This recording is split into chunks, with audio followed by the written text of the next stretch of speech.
We're diving into America's gold reserves, hundreds of billions of dollars worth. Fort Knox, this mythical place, right? They say it's packed with gold, but nobody's really seen inside in decades. We're talking about where this gold is stashed, how much is really there, and all the conspiracy theories swirling around it. And what about the future of gold? Is it going to be relevant in 2025, 2030, beyond? Buckle up because we're digging into some seriously mind-blowing facts about this stuff.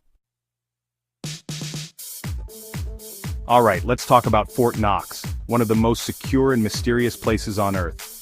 This place is like the Area 51 of gold, shrouded in secrecy and surrounded by countless rumors. It's out there in Kentucky, nestled in the rolling hills, and they say it holds over 4,500 metric tons of gold. That's a staggering amount of wealth. And the security? Forget about it. Armed guards, tanks, military bases, laser grids, they've got it all. It's like something out of a high-tech heist movie. But here's the thing, the last independent audit of Fort Knox happened in 1953. That's right, over half a century ago. Eisenhower was president, man. That's over 70 years ago. What's going on in there? Why all the secrecy? Why hasn't there been a more recent audit? Some people say it's empty. They believe the gold is long gone and the vaults are just a facade. What's the real story here? Why haven't they opened up Fort Knox for the world to see? Why all the mystery and lack of transparency? It just doesn't add up. The questions keep piling up and the answers remain elusive. What are they hiding in Fort Knox? Now, this is where things get really interesting. We're talking about the Federal Reserve Bank of New York, one of the most secure places on Earth.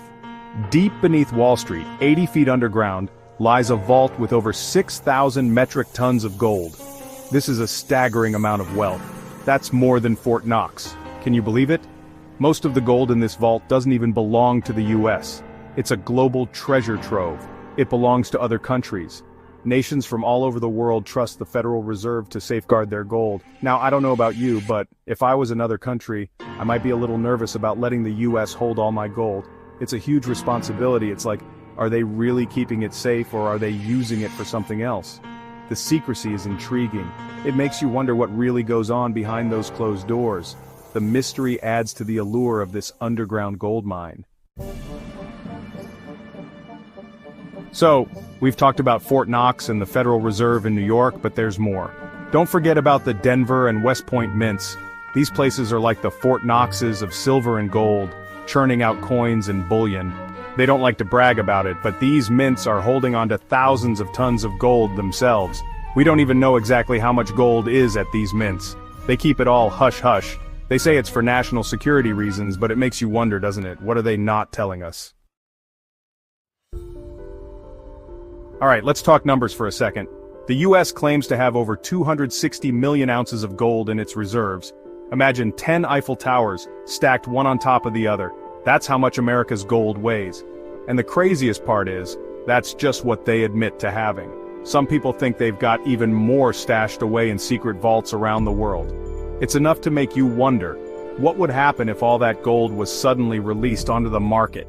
Would it cause a global economic meltdown? Okay, let's say, hypothetically, that the government decided to distribute all this gold evenly among every American. We're talking about a population of over 330 million people. How much would each person get, you ask? About $1,500 worth of gold per person. Now I know what you're thinking, Joe, that's not a lot of money. But here's the thing. It's not about the money, man. It's about the principle. It's about the fact that the government is sitting on this massive pile of wealth while so many people are struggling to make ends meet. Let me tell you something about the gold bars in Fort Knox. We're not talking about your average run-of-the-mill gold here, folks. We're talking about the good stuff, 99.99% pure gold. They say that if you scratch one of these bars, it can actually decrease its value. They keep these bars in climate-controlled vaults, at a constant temperature and humidity, to prevent any tarnishing or damage. It's like they're treating these gold bars like they're priceless works of art or something. Alright, here's where we get into the really juicy stuff, the conspiracy theories. You know, the kind of stuff that makes you question everything you thought you knew. The stuff that keeps you up at night, making you wonder if there's more to the story than meets the eye. The US hasn't added any significant amount of gold to its reserves since the 1970s. That's over 4 decades without any major additions. The official story is that they haven't needed to add more gold because their reserves are already big enough, but is that really the whole truth? But some people aren't buying it. They believe there's a hidden agenda, something the government isn't telling us.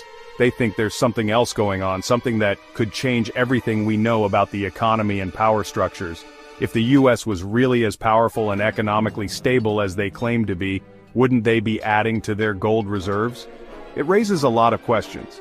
It's enough to make you wonder, what do they know that we don't? Are there secrets being kept from the public? The mystery deepens. So there you have it, folks. The mystery of America's gold reserves. Is it all as it seems? Or is there something more to the story? Are they sitting on a mountain of gold, or is it all just smoke and mirrors? What do you guys think? Let me know in the comments below. And while you're at it, hit that like button and subscribe to the channel for more mind-blowing content. Thanks for watching, and I'll see you in the next one.